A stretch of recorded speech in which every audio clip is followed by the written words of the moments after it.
Here's another real-life horror story, The Silent Twins, a case that blends eerie psychological phenomena with tragedy. This story took place in the late 20th century and has baffled and horrified psychologists, journalists, and readers for decades.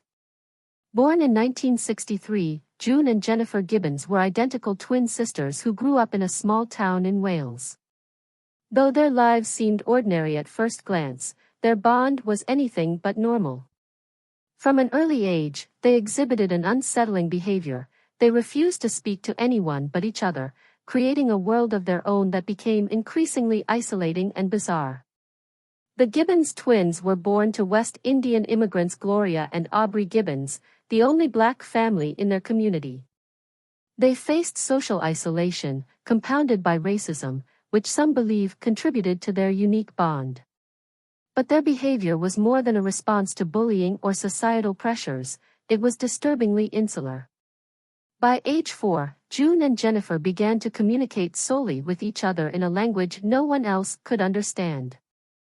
It was a fast, whispery amalgamation of English words spoken in unison, along with distorted speech patterns. When asked questions by their parents or teachers, they would respond with complete silence, showing no emotional connection to anyone else around them. This behavior led to increasing concern, and the twins were often described as living in their own world.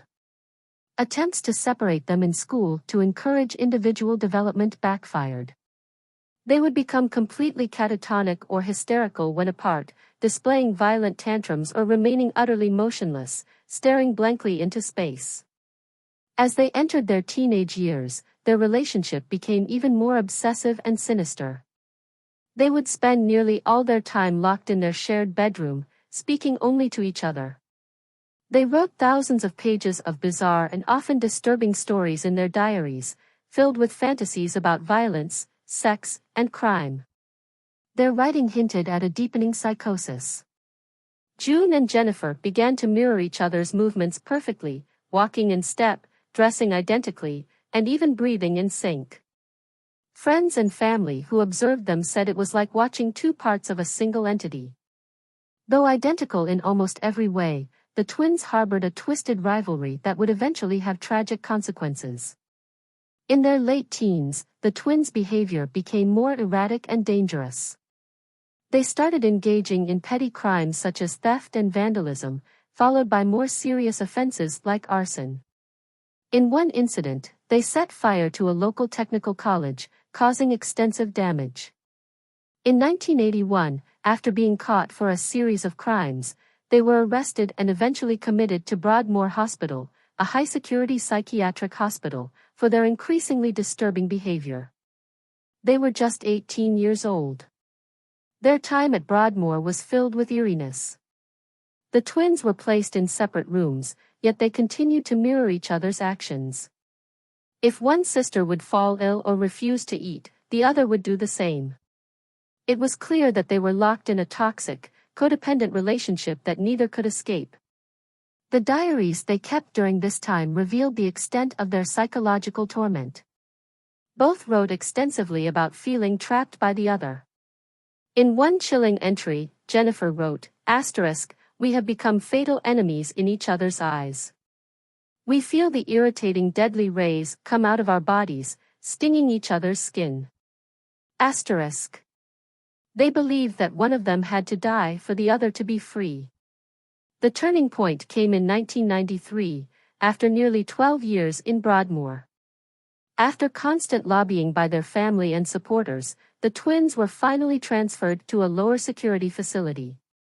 On the day of the transfer, Jennifer reportedly leaned over to June and said, "I'm going to die." Strangely, she wasn't wrong. Shortly after arriving at the new facility, Jennifer became unresponsive. She was rushed to a hospital but died of acute myocarditis, inflammation of the heart. There were no signs of physical trauma, drugs, or poison in her system.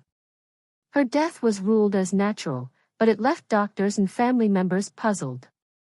Jennifer was 29 years old, seemingly healthy, and there was no medical explanation for her sudden death. June, on the other hand, appeared strangely relieved after Jennifer's passing. In the months following, she began to speak more, engage with others, and live a relatively normal life. She later said that after Jennifer's death, she felt a release, as if a terrible burden had been lifted. The story of June and Jennifer Gibbons has sparked numerous psychological and supernatural theories.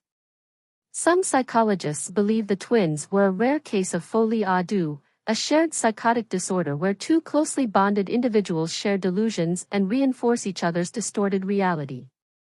Others have speculated that the twins were trapped in a psychic or telepathic bond so powerful that it could have physically manifested in their bodies, culminating in Jennifer's sudden death.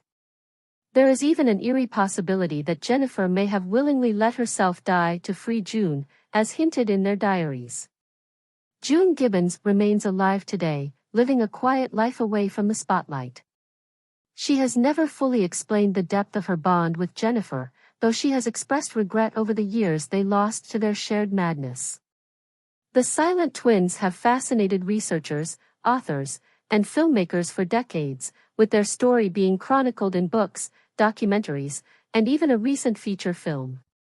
Their unsettling bond, the mysterious circumstances of Jennifer's death, and their retreat into a world of their own creation continue to haunt and puzzle those who hear their tale.